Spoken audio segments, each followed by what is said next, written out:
وہ آپ کی عبد الواحد قریشی نے میرا سخت جواب دیا. میں نے کہا کہ اگر نبی زندہ ہے تو زندہ دفن کیسے کیا؟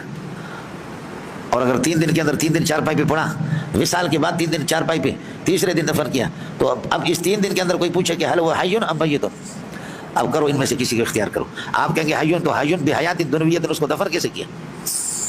اگر وہ حیون ہے بحیات دنویت تو دفن کیسے کیا؟ اور آپ کہیں گے میت ہے، یہ 3 دن میں میت ہے، قبر کے اندر روح آ جائے گی، احیاء فی قبورہم، قبر سے پہلے 3 دن یہ میت ہے، تو 3 دن کے مماتی تو آپ ہیں. کہتے ہیں ایک مولوی صاحب کہتے ہیں، اور وہ مولوی صاحب حنفی دیوبندی بھی ہیں، کہ مماتیوں سے تم نہیں بچ سکتے، کیونکہ جب رسول اللہ صلی اللہ علیہ وسلم کی تدفین نہیں ہوئی تھی تو 3 دن رسول اللہ قبر سے باہر موجود تھے، تو ان دنوں میں بھی تم رسول اللہ کو مردہ مان کے مماتی بن گئے ہو. اس حد تک مماتی ہو. اس سوال کا جواب نہ تمہارے باپ کے پاس ہے نہ تمہارے دادے کے پاس ہے. انا للہ و انا الیہ راجعون. یہ کیا لکھا ہے؟ حنفی ہیں، دیوبندی ہیں مولوی صاحب. حنفی دیوبندی تو یہ بات نہیں کر سکتا، اور اگر کرتا ہے تو عقیدے سے ناواقف ہے، یا اس کا چینل کہیں اور ہے، اس کا چینل کہیں اور چل رہا ہے. وجہ یہ ہے تو بہت صاف عقیدہ ہے. حنفی دیوبندی کو تو چاہیے تھا جو اس کا عقیدہ ہے وہ اس کی دلیل پیش کرتا ہے نا. الٹا وہ کہہ رہا ہے نہ تمہارا باپ جواب دے سکتا ہے نہ تمہارا دادا. باپ دادے تو بہت بڑے لوگ ہیں، ان کو تو چھوڑو. یہ تو ہمارے بچے بھی آپ کو جواب دیں گے کہ عقیدہ حیات النبی کس کے لیے ہے. یار یہ گستاخی کی باتیں ہیں، غیر محتاط باتیں، اس سے بچیں. یہ مجھے نہیں لگتا کوئی حنفی عالم ایسے کہہ سکے. یہ جو کہا گیا نا کہ 3 دن رسول اللہ صلی اللہ علیہ وسلم کی تدفین نہیں ہوئی تھی، ان دنوں میں رسول اللہ فوت تھے، تو تم مردہ مان کے آدھے مماتی بن گئے.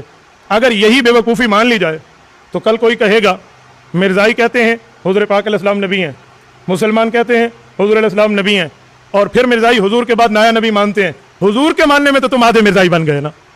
تو پھر ہم کیا کہیں گے؟ ہم حضور یہ کہ مسئلہ میں نے یہ کہ ایک اشکال علمی کیا کہ اس مسئلے کے تہ تک آپ پہنچ جائیں، اور اس سے کسی بدبخت اور ٹکے کا بھی مناظر بھی نہیں ہے. جو خدا جانے اس نے پھر یہ کہ وہ اس طرح لے جا کر کے مجھے حیات انبیاء کا منکر بھی بنا دیا. اور کیا کیا؟ السلام علیکم ورحمۃ اللہ وبرکاتہ. محترم ناظرین کرام، دونوں طرف علماء دیوبند کے مایہ ناز علماء مفتیان ہیں، اور مسئلہ یہ ہے حیات النبی پر، اور متفقہ طور پر تمام اہل السنت والجماعت دیوبند کا نظریہ بالاتفاق حیات النبی کا ہے.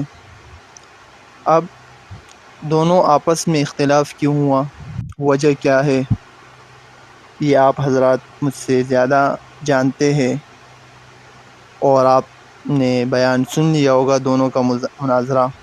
تو شیخ الحدیث مولانا منظور مینگر صاحب کا یہ ایک عرض، ایک سوال تھا اپنے ہی نظریے والوں سے، اور ان کو سامنے ایک ایسا سوال رکھا، اگر بالفرض کرے اگر کوئی اور اس سوال اگر مخالف آپ سے سوال پوچھے تو آپ کیا جواب دیں گے.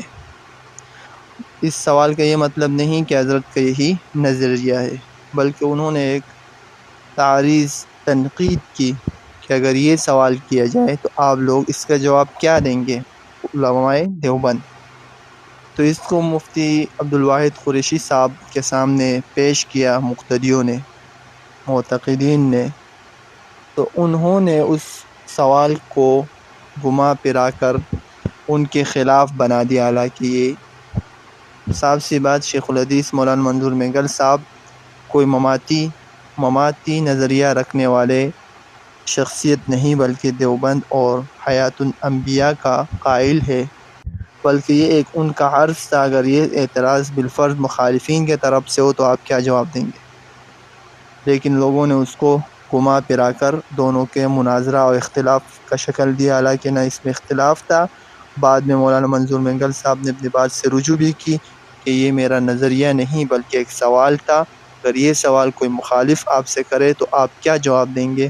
یہ اصل مقصد تھا اس سوال کا، کوئی نظریہ کوئی عقیدہ نہیں تھا.